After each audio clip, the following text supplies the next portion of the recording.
মা বাবার বাৎসরিক, কিন্তু মা বাবা তো সাক্ষাৎ বসে আছেন, গলায় লাল গোলাপের মোটা মালা, সামনে মাছ মাংস থেকে শুরু করে পঞ্চ ব্যঞ্জন সব কিছুই।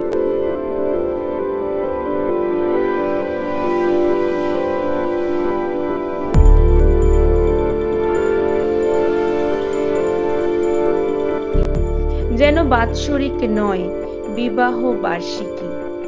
বেহালার হাসনুহানার বাড়িতে প্রতি বছর ঠিক এভাবেই পালন করেন মা বাবার বাৎসরিক আইনজীবী সমিত কুমার দত্ত। গাছে ভর দিয়ে নতুন জীবন ফিরে পেয়েছেন। বাবার অনুপ্রেরণা ছিল। এবার অবশ্য নতুন খবর, মায়ের মূর্তিও উঠেছে ঘরে।